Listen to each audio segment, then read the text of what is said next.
67% ये है क्रोमोसोमल विसंगतियों का डाटा जो कि हमें फर्स्ट ट्राइमेस्टर के मिसकैरेजेस में देखने को मिलता है। हाँ दोस्तों, आपने सही सुना, ऐसी मल्टीपल स्टडीज हैं जिसमें ये देखा गया है कि फर्स्ट ट्राइमेस्टर में होने वाले मिसकैरेजेस में सबसे कॉमन कारण होता है क्रोमोसोमल विसंगतियां।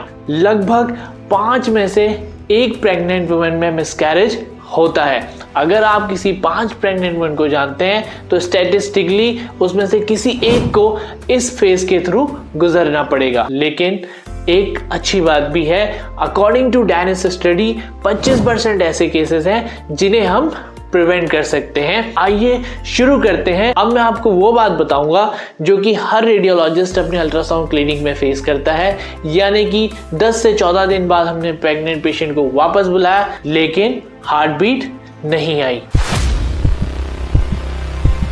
ये बहुत ही हार्ट ब्रेकिंग रहता है मेरे लिए भी और उससे भी ज्यादा उस प्रेग्नेंट लेडी के लिए। अब हम बढ़ते हैं कि क्या इसके कारण होते हैं।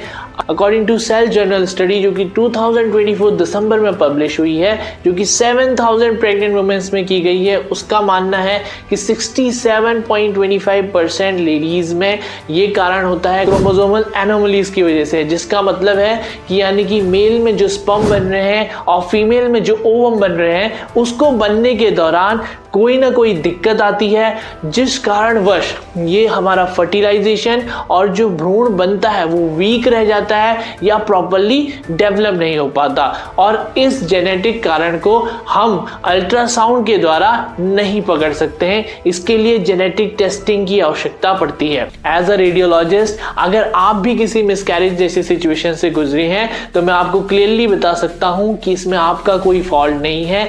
जेनेटिक्स का कोई भी कंट्रोल आपके हाथ में नहीं है, ये एक लॉटरी की तरह है। बट हाँ, आप लोगों के लिए एक खुशखबरी है। एक डैनिस स्टडी जो कि पब्लिश हुई है, जो कि 90,000 प्रेग्नेंट लेडीज में की गई है, उसका कहना है कि 25% केसेस में हम इस मिसकैरेज को प्रिवेंट कर सकते हैं। कई सारी और स्टडीज हैं जो कि इसी तरफ इंडिकेट करती हैं। तो आइए उन फैक्टर्स के बारे में बात करते हैं जिसको चेंज करने से आप इस मिसकैरेज के चांस को कम कर सकते हैं। सबसे पहला फैक्टर है वेट। आप अगर ओवरवेट हैं या फिर अंडरवेट हैं तो दोनों ही कंडीशंस आपकी मिसकैरेज का रिस्क बढ़ाती हैं। अपने वेट को कंट्रोल में रखिए। दूसरा है अनीमिया। कॉमनली हर प्रेग्नेंट लेडी या जो प्रेगनेंसी प्लान कर रही हैं उन्हें अपने हीमोग्लोबिन का ख्याल रखना ज़रूरी है। अपना ब्लड टेस्ट कराइए और अगर जो भी सप्लीमेंट्स आयरन, फोलिक एसिड या विटामिन आपकी बॉडी में कम है उनको निरंतर अपने मेडिकल कंसल्टेंट की एडवाइस के साथ लेते रहिए। अगला है बीपी।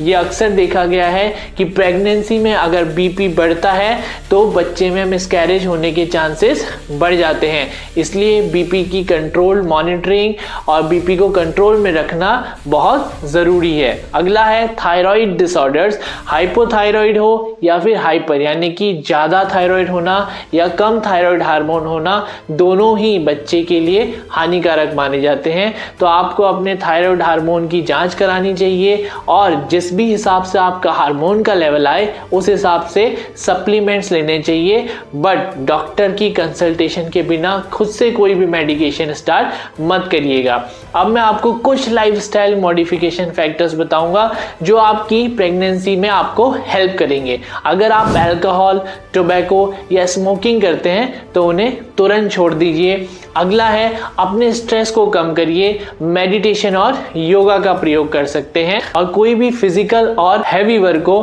बिल्कुल अवॉइड करिए। अब मैं आपसे शेयर करूंगा एक रियल प्रैक्टिकल स्टोरी। मेरी एक पेशेंट थी जिसको 7 वीक्स में मिसकैरेज हो गया।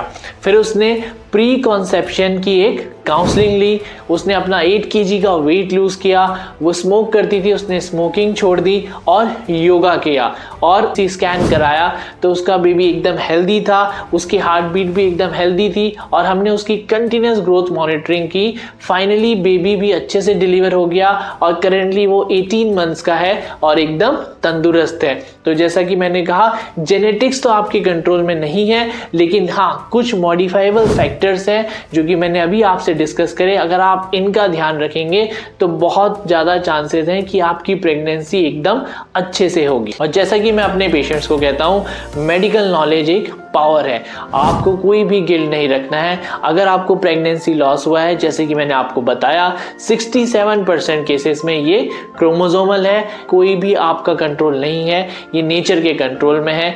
बट हाँ, ये अच्छी बात है कि 25% चीज़ें ऐसी हैं जिसको आप कंट्रोल कर सकते हैं, जो कि मैंने आपको बताया कि proper ultrasound, proper blood test, आपकी लाइफस्टाइल मॉडिफिकेशन और डॉक्टर से प्रॉपर कंसल्टेशन, ये सब आपके लाइफ चेंजिंग मोमेंट हो सकते हैं आपकी प्रेगनेंसी जर्नी में। जब भी मैं अपनी अल्ट्रासाउंड स्क्रीन पे देखता हूँ, छोटा सा हार्ट फ्लिकरिंग कर रहा होता है और मुझे पता होता है कि most of the time pregnancy success ही होगी।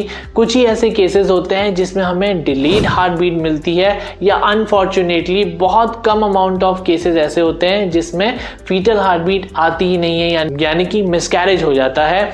और हाँ, अगर आपको मिसकैरेज हुआ है या आपकी प्रेगनेंसी की हार्ट बीट लेट आई है, तो इस जर्नी में आप अकेले नहीं हैं। मैं अक्सर 2 से 3 पेशेंट डेली देखता हूं जिनके साथ ये चीज़ें होती रहती हैं। ये काफ़ी नॉर्मल है और एक प्रॉपर प्लानिंग के साथ इसको आराम से सही किया जा सकता है। अगर आपको ये वीडियो पसंद आया है तो कृपया अपने दोस्तों से शेयर करें, और जैसा कि मैं कहता हूं, stay healthy and stay wealthy, because health is real wealth. Thank you.